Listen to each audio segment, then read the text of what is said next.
احمد الجمال هيطلعنا على اخر التطورات والتفاصيل. احمد برحب بيك واخر التطورات من عندك، اتفضل.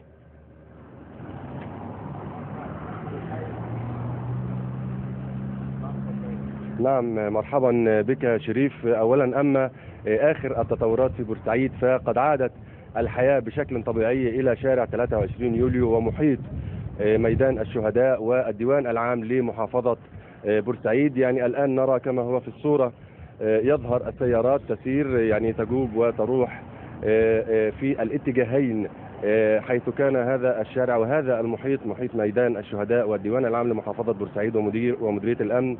كان هذا المحيط مغلق تماما على مدار الأيام الماضية للتظاهرات المعارضة للرئيس حتى إصدار بيان القوات المسلحة. الحياة الآن في بورسعيد يعني تبدو أنها عادت إلى مسارها الطبيعي.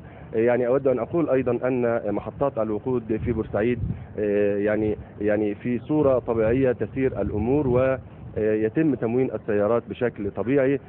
بالنسبة للكهرباء يعني على مدار الثلاثة أيام الماضية لم يتم قطعها بالمرة. يعني أود أن أقول أيضا أننا في هذا الوقت هناك عدد من المتظاهرين المؤيدين للرئيس السابق محمد مرسي أمام مسجد التوحيد هناك، وما زالوا يهتفون بشرعية الرئيس محمد مرسي على حد وصفهم في هذا التوقيت الذي ننقل فيه الرسالة الآن.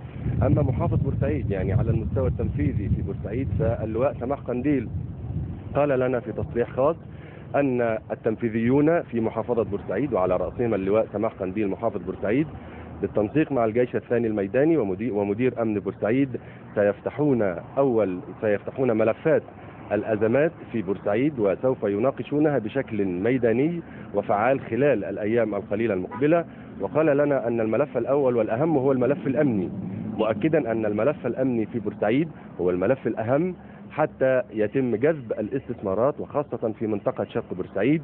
وقال أن تفعيل عمل المشروعات هناك سيتم خلال الأشهر القليلة المقبلة وفقا للمخطط العام.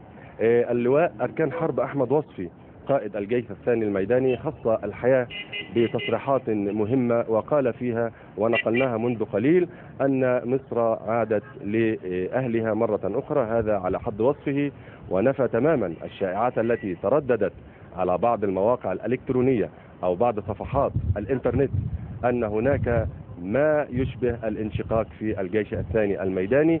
نفى ذلك تماما وطمأن الشعب المصري أن الجيش ومهمة عن الأراضي المصرية ومهمته الوحيدة هي مهمة قتالية وليس له علاقة أو شأن بالسياسة. وسيظل الجيش المصري والقوات المسلحة المصرية نموذجا في القتال والدفاع عن أرض الوطن على قلب رجل واحد. هذا ما أكده اللواء أركان حرب أحمد وصفي قائد الجيش الثاني الميداني. بالنسبة للاحتفالات في بورسعيد فقد أقام حزب الوفد بمساء أمس، شباب حزب الوفد مساء أمس أقاموا حفلا في فرع حي الشرق في بورسعيد ودعوا إليه كل القوى السياسية. كما أيضا أقيم عدد من الحفلات في ميدان الشهداء. اليوم أيضا شريف أود أن أقول أن ميناء بورسعيد السياحي سيستقبل السفينة عايدة وهي سفينة تدريب تابعة. نعم أحمد، نعم وصلتني الصورة أحمد. أنا بشكرك شكرا جزيلا على كل التفاصيل اللي تفضلت وشرحتها لنا فيما يتعلق بمحافظة بورسعيد. أيضا خلينا ننتقل من بورسعيد إلى أسيوط مع مراسلنا